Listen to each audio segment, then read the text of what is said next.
All right, hey, this one's for you. This is going to be a VOD review of one of the games that we played together, along with DJ's Locker Pooch. I don't remember the specific replay other than when we played it together. So, yeah, let's get into it. I want to specifically look at offense, but it's going to be an overall replay review. So, yeah.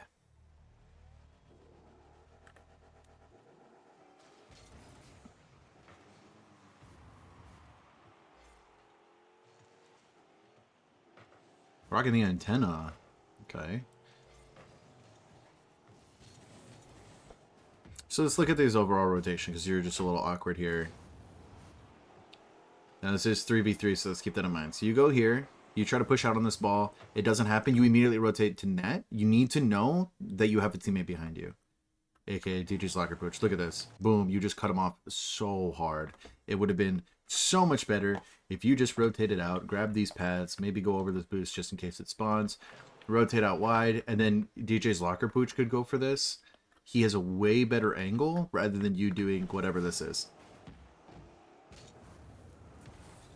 That's a good pass to me. I didn't quite get it, but I like the idea. I like that you popped it high. It was a great touch.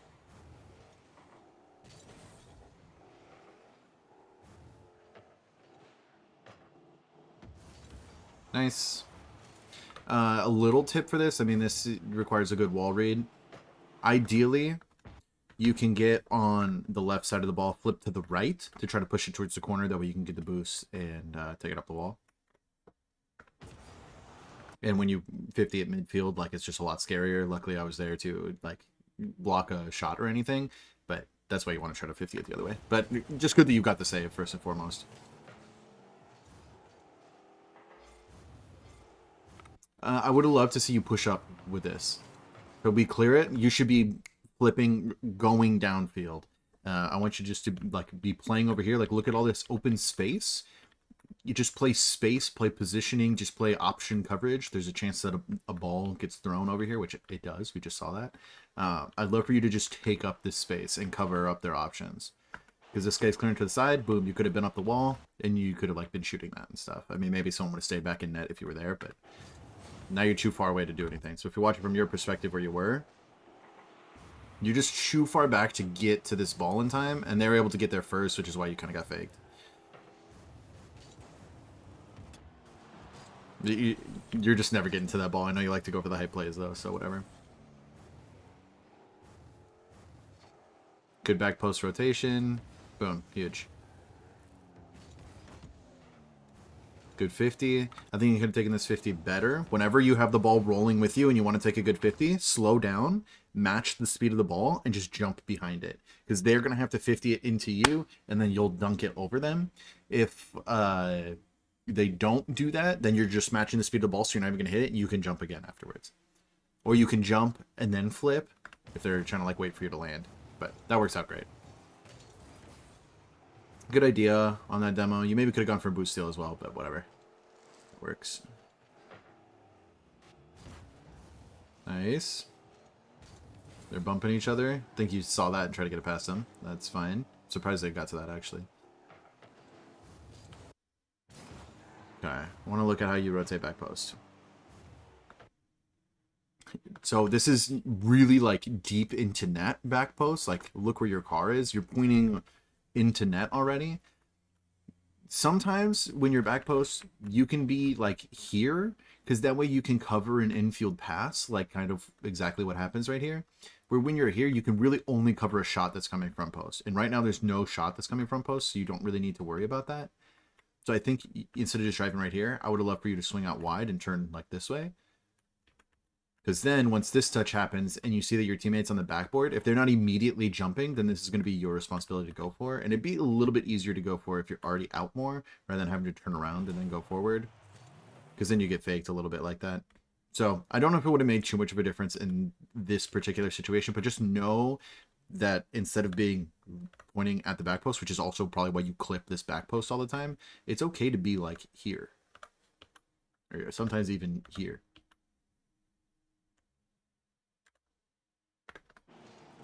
Let's continue. I'd love for you to be back post right now. You flipped too far infield. I'd love for you to be here because now you're cutting me off.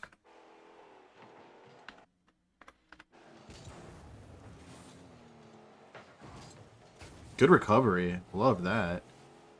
We should have scored there. Ooh, good try on that shot. I think you also weren't confident on this. Like, you slowed down and were like, I need to shoot this on net. Just go. It's almost easier sometimes if you just keep your momentum. It sometimes can make it harder for you when you slow down.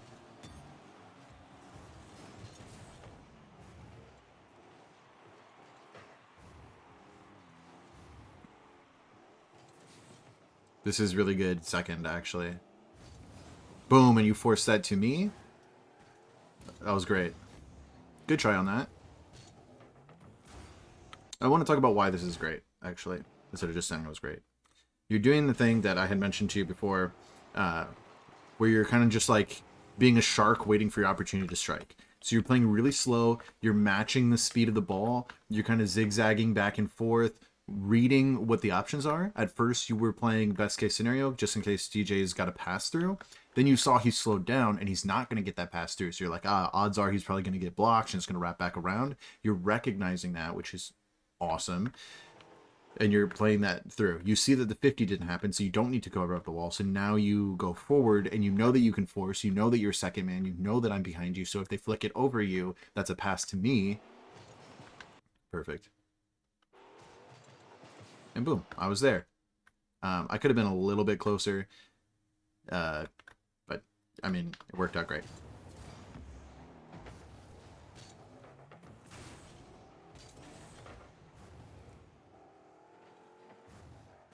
Nice. Oh, yep. I remember this happening now. Just stay on the ground. It's so hard to go unless the ball's literally already here on the backboard and you can go up and over and hit it. Just stay on the ground. Just go here and just jump to the air. It's just going to be so much easier than trying to do what you did. Like, that should never be a goal. If we want to rank up, we just can't give up goals like that. Like, simple things. Like, they didn't earn that.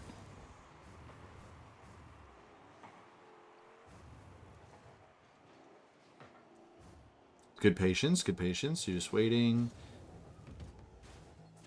I mean, you waited okay, but the touch that you got was not the best. Like, you're just pointing a little bit too far to the right. It would be nice if you could, like, pinch it in front of the net or something. You got the flip reset. Nice. Rotate through. Perfect.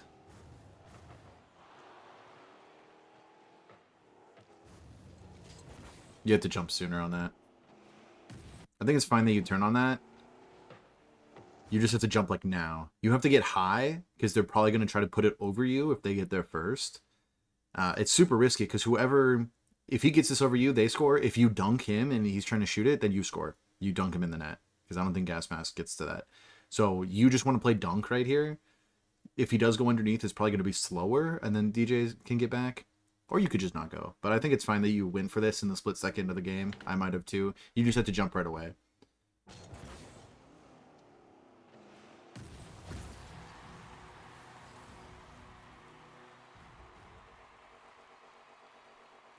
So far, thinking about this replay, there's been a handful of times already where it's just been a misreading of the play, where you can't tell who's going to get to the ball first.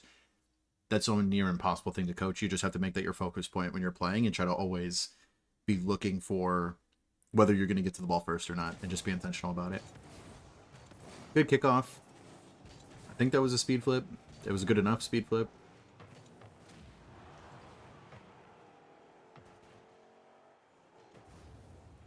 Yeah, grab that boost. You cover this. You hit that too high. So, okay, here's where your issue started. You grab this boost. You go too far forward right here. You see both of your teammates pushed up. You need to immediately power slide and be like ready to cover net or anything that goes towards net. It happens. Now you could go forward towards this ball a little bit, but now you're a little bit like too close and awkward. And now you hit the bottom of the ball, pushing it up, where I think you should have just like not flipped, and then the ball would have bounced and rolled up the wall, and you could have played it. Now it ends up being a possession for them, where we should have had a solo play up the wall, just because you made it hard for yourself and then didn't get a great touch. Another thing I noticed, this might be because I think you mostly play twos. You take too long when you have a free ball. I mean, this is awkward because you don't know if DJ is going to take it or not. It definitely is your ball because he can only play it to the wall where you can attack midfield. And I think you want to pass it to him, but you just need to go right away. Like this swing out and then you slow down. You should be boosting as you're going for this ball. Yeah, you just take too long and that's why we can't make the play.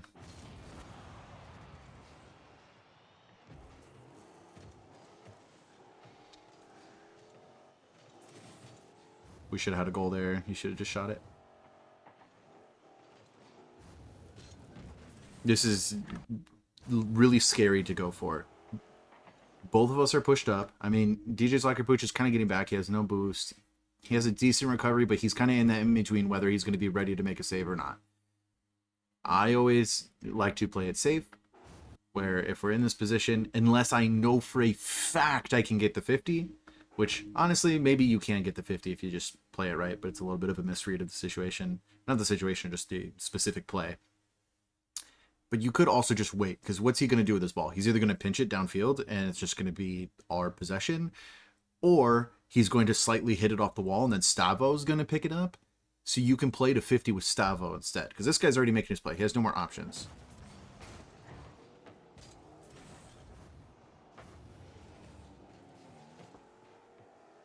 That's a good cut. Ooh, could have been a better pass, but I like that you tried to pass.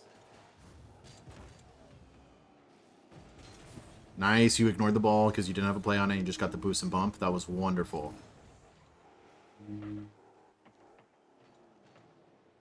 Sitting in net. This is good. You could be a little bit more pushed up right now. I know you might be thinking, like, but both my teammates are pushed up, so I should be back. But all three of the defenders... Whoops. All three of the defenders are pointing this way, so there's no threat of the ball coming back towards our net right now. So you could be pushed up like here, ready for a pass to be able to shoot, because there's no threat.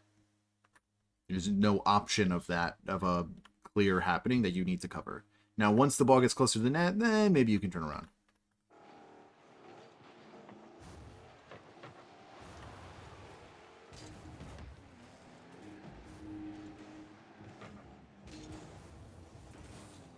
That's fine. I mean, you maybe could have recognized that this guy was going to beat you to this ball.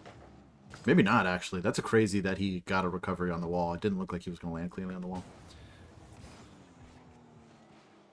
So whatever, not too big of a deal. You flip immediately to get that boost steal. Perfect.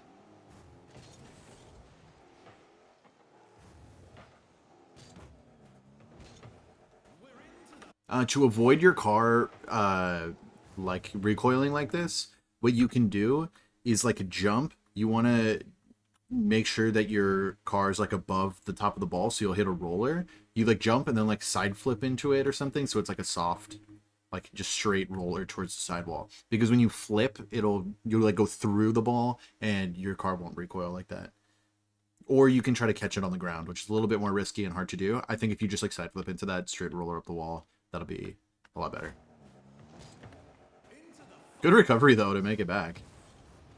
Ooh, he goes for the flip carry. Good demo.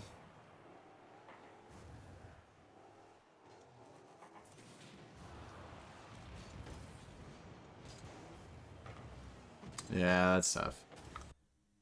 I mean, honestly, it looks like the net's open. You don't know that that guy has full boost. Because if he was low boost, then I think this would be a great play. I think when you have a teammate in front of you, too, like, I think you can slow play that. This is a really tough one, though, because it looks like you have a shot on it, so I don't blame you. Good recovery. You always say that your recoveries suck. Your recoveries have been great this game. You should have grabbed that full boost. Ooh, a little awkward off the wall. Yeah, it was the right decision to go for it.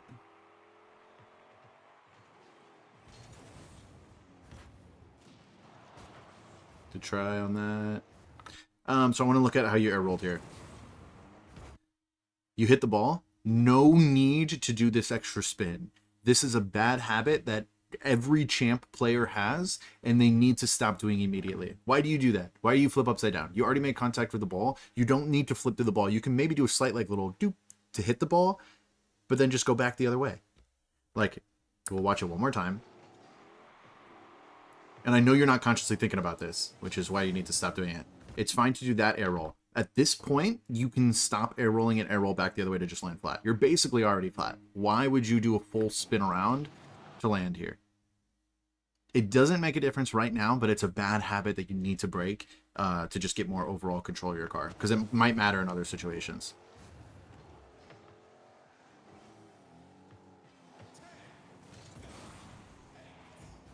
And then, yeah, I'm less than 10 seconds down to whatever. I don't really care what happens the rest of this game.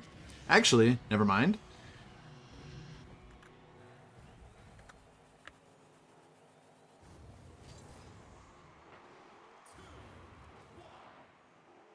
Yeah, whatever. So overall, actually, I think you had really good recoveries, first of all, which I think you normally say is not one of your strong suits. You had decent rotations in here too. I think you played second man pretty well in there. The main thing that you need to improve on is reading the play and knowing if you're going to be the first to the ball or not, and knowing how to take the 50s. And your wall reads, I think, have been a little bit better in a few of those. So it's really just your reads of the particular play in the moment. I think there's two ways to get better at that. One is to make it your focus point of just like, as soon as the ball pops in the air, like, you make your decision. Sometimes you don't have time to think about your decision in the moment, but immediately afterwards in game, you need to take a second and be like, should I have gone for that? Was I first to the ball? Was I not? And just like prompt yourself to ask that. Two, I think you just need to be looking at your opponents more. I think you're just like focused on the ball the whole time. Just take a quick glance at your opponents more often. And that can also be a focus point to just be thinking about during the game, is just looking at my opponents. Where are they? Because I think there's so many times where you're like, oh, I didn't think that person would be on the ball, or they beat you to the ball and you thought you were going to be the first to the ball. And if they are going to be first to the ball, then you can like jump higher, go for a dunk, stuff like that, so you can react afterwards. I think you're just focused on you hitting the ball a little bit too much. So look at your opponents a little bit more. I think that'll help. But you did really well on your rotations. I like that you went for a lot of the proper plays, even if mechanically you made a few errors like off the backboard and stuff. Not too big of a deal. Yeah, we had some goals we didn't score this game, but overall, I think you actually played pretty well. So keep it up. I think rank ups are coming.